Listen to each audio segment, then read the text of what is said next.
Moi, j'ai l'impression que la notion d'intérêt général, elle était articulée jusqu'à il y a très peu de temps sur l'idée de développement, d'un développement infini. Et donc, du coup, l'intérêt général était autour du développement, de l'attractivité du territoire et globalement sur du temps court, uniquement sur des questions de temps court, même si et donc la redistribution via le progrès social, etc. Et je pense qu'il y a une vraie évolution de ce point de vue-là, en tous les cas une nécessité d'évolution, et il y a quelques pionniers de ce point de vue-là. On voit bien qu'il y a un bruit de fond qui monte, qui est aujourd'hui l'intérêt général est forcément réorienté vers le temps long et vers les communs qui sont à la base de la brique essentielle, les fondements de tout intérêt général. Et aujourd'hui, il y a une prise de conscience de ce basculement, en tous les cas, de ce challengeage des intérêts de court terme et de développement, parce qu'on sait qu'on ne peut pas avoir un développement infini sur une terre finie.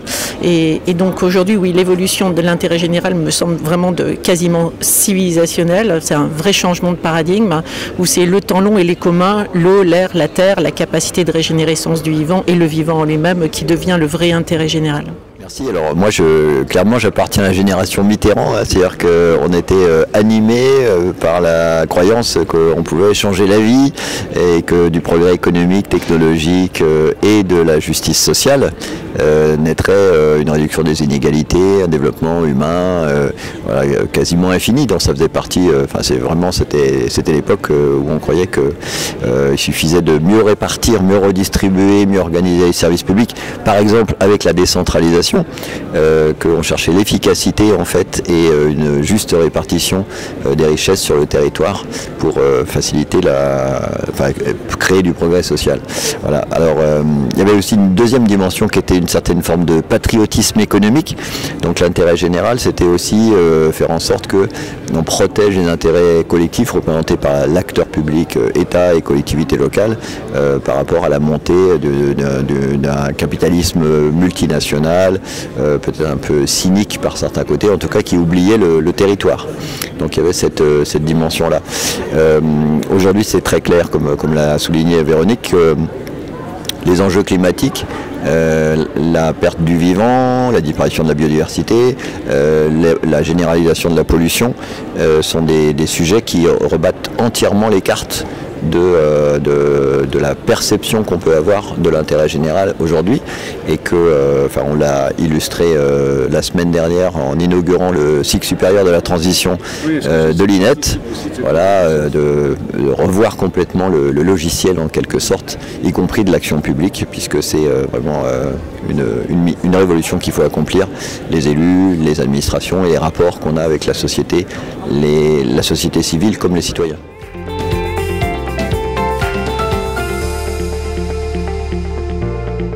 Oui, bien sûr, le cycle est vraiment... L'objectif du cycle est triple.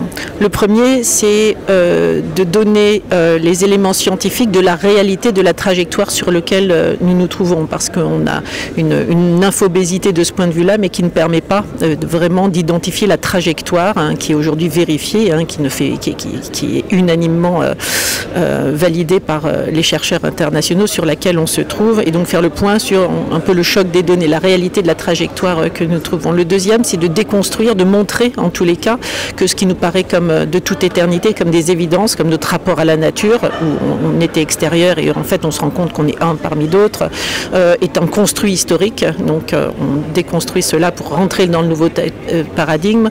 On déconstruit de la même manière le paradigme économique pour montrer que là aussi c'est un construit et qu'il a existé plein d'autres formes de développement humain par rapport à un autre développement économique, de façon à arriver sur des nouvelles façons de faire autre chose, des propositions de façon de faire autrement tout ce que l'on fait déjà et pas faire des choses en plus à côté qui, même c'est pas tout à fait du greenwashing, ont peu d'impact sur la réalité.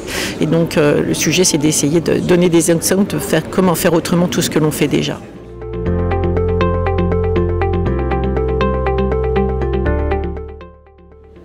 En tout cas, on était dans une période un peu de l'intangibilité, notamment de la dimension communale. Effectivement, aujourd'hui, quand on regarde les 4 niveaux de collectivité locale principale, donc commune, PCI, département, région, on s'aperçoit qu'il y a eu un mouvement de fusion des communes, c'est-à-dire que certaines les élus ont enfin, j'ai envie de dire, sauté le pas de la fusion, de la réunion de plusieurs communes, parce que c'était juste devenu pas vivable en tant qu'entité d'administration. Je ne dis pas en tant qu'entité de vie collective, mais en tout cas de fabrication d'une administration, pour cause de trop petite taille, puis faiblesse des ressources. Et puis un vrai dialogue aussi avec les voisins pour construire l'intercommunalité, une intercommunauté d'action, d'organisation de l'espace, de préservation y compris des ressources. On pense aux terres agricoles en particulier, au développement notamment en termes d'étalement urbain, de consommation de terres agricoles. Et puis les départements qui s'interrogent et qui sont en dialogue avec l'État sur leur rôle de chef de file de l'action sociale. Il y a des débats là-dessus.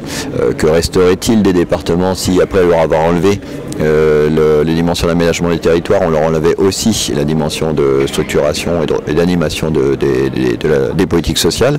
Et puis les régions qui ont quand même vécu de manière assez spectaculaire l'impact des fusions. Donc qu'il y a aujourd'hui une réflexion sur projet politique, projet d'administration. On a entendu des choses d'ailleurs hier aux ETS c'est Jérôme Fourquet, je crois, qui en parlait sur une certaine forme de banalisation, de neutralisation des strates départementales et régionales, qui finalement se traduisait par un manque de participation aux élections, une certaine méconnaissance des habitants, que ça n'emparait pas de ces sujets. Donc, alors, j'ai une formule un petit peu compliquée que j'aime bien répéter, c'est que pendant une période, on a voulu nous faire faire des territoires d'économie d'échelle, big is beautiful, et maintenant je dis mais nous ne pouvons pas faire l'économie de l'échelle des territoires. C'est-à-dire que chacune de ces collectivités se repose la question de la région, par exemple, comment je travaille avec les EPCI, comment je travaille avec les communes, les départements, comment je travaille avec les communes et les EPCI, et même les grandes communes, comment je travaille par exemple sur les quartiers politiques prioritaires, politiques de la ville. Et donc c'est un effort perpétuel en fait de travailler sur l'identité à la fois de la collectivité et puis de sa pertinence du maillage fin de ses actions publiques. La raison d'être, le fait que les collectivités s'interrogent sur leur raison d'être, pour moi, est un symptôme, à la fois une bonne nouvelle et une mauvaise nouvelle. C'est un symptôme terrifiant parce que c'est le fruit de l'histoire de tout ce que l'on vient de faire, c'est-à-dire tout le discours que l'on porte depuis les années 80 sur les services publics en général et sur les collectivités territoriales en particulier est un discours de gestion. Tout ce que Bruno Paulmier vient d'évoquer, c'était des questions de gestion, de bonne administration, de masse critique financière, de pouvoir d'agir financier, de capacité d'ingénierie. Ce qui n'a absolument rien à voir est aujourd'hui complètement déconnecté de la question de la démocratie. Et on voit bien qu'aujourd'hui, le centre de la question, maintenant que l'on a déconnecté... Avant, il y avait un recouvrement entre le niveau d'administration et le niveau démocratique. Le maire était, quelle que soit la taille de sa commune, le dépositaire, le garant de la remontée des besoins de la population, de ses habitants.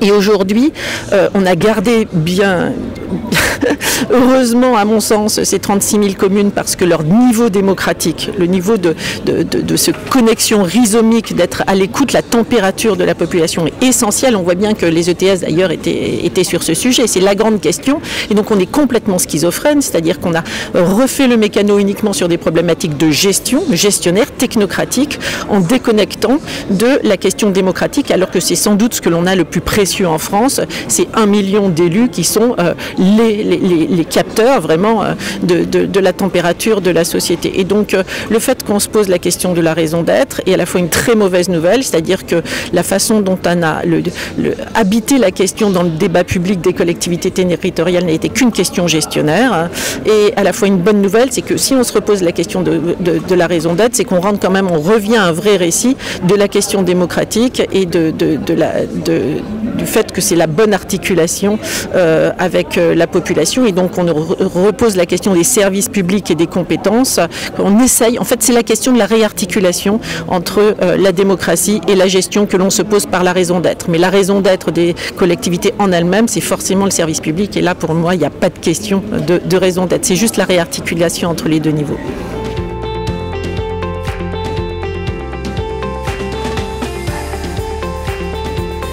Sur la question de l'attractivité, je crois qu'il y a plusieurs sujets. Il y en a un premier qui est sur l'ensemble des métiers territoriaux, hein, ils sont très vastes. On a une grande partie des métiers qui souffrent de manque de reconnaissance dans la société. Je pense à la fois aux métiers très techniques de l'entretien de la voirie, de la collecte des ordures ménagères, mais aussi des métiers du care, avec les soins à la personne, de proximité, où on sait aujourd'hui qu'on a de grandes difficultés de recrutement, mais qu'on soit acteur public ou acteur privé. Donc ça c'est un premier sujet, c'est quelle est la... Enfin aujourd'hui, je pense en particulier aux jeunes qui n'ont pas de très grosses qualifications, ils sont pas peu attirés par ce genre de métier, dont ils s'imaginent pas que ça peut leur apporter une existence, une reconnaissance, une vie professionnelle. Alors, après, la deuxième question, c'est celle des rémunérations. Et notamment dans les métiers en tension. Donc là, on voit sur certains sujets, informaticiens, techniciens, cadres parfois même financiers ou autres, où on n'arrive pas à aligner nos rémunérations par rapport à celles du privé, qui sont en attente forte, hein, sur le métier du BTP en ce moment par exemple, où on n'est pas compétitif, tout simplement. Alors, pour le coup, la question du sens est plutôt à notre bénéfice, je crois. C'est-à-dire qu'on est perçu plutôt comme étant de nature à apporter des réponses positives, notamment des jeunes ou à des moins jeunes, qui cherchent à soit démarrer, soit à réorienter leur carrière professionnelle en donnant du sens à leur engagement professionnel. Et souvent, on vient vers nous en disant ah ben oui, je vais pas par exemple un ingénieur qui va dire je vais pas aller travailler chez un pétrolier dont je ne dirai pas le nom, mais je vais essayer d'apporter quelque chose d'utile. Voilà, rappelons-nous que c'est les ingénieurs qui ont inventé l'obsolescence programmée, et aujourd'hui les jeunes des écoles d'ingénieurs, ils ont envie d'apporter leur pierre à la transition par exemple. Donc chez nous ils trouvent un terrain de jeu, un terrain d'expression, un terrain de reconnaissance qui à mon avis est plutôt à notre avantage, et continuons à cultiver cette dimension-là. Ça suppose qu'on s'exprime aussi davantage, y compris en tant qu'administration, sur cette vocation de la transition des territoires auquel on leur offre de participer. Bien sûr, il y a la question des rémunérations, mais je pense que ce n'est pas la vraie question. La vraie question, c'est vraiment le récit. C'est vraiment le récit. Prenez les années 50, les fonctionnaires n'étaient pas très, très bien payés non plus, etc. Mais comme la totalité de l'intelligence, des valeurs, de l'intelligence de la nation, des valeurs, était sur comment on produit du progrès social, que ça envoyait des signaux de travailler sur le service public, des bénéfices secondaires, hein, qui étaient qu'on était aligné avec soi, avec les valeurs de la société, ça avait du sens, etc. Et prenez toujours depuis les années 80, regardez le débat public, on n'est que dans un débat de fonctionnaire bashing, de service public bashing, etc. Tout ce que les politiques, et de droite comme de gauche pour le coup, ont donné comme à chaque grand débat présidentiel, etc.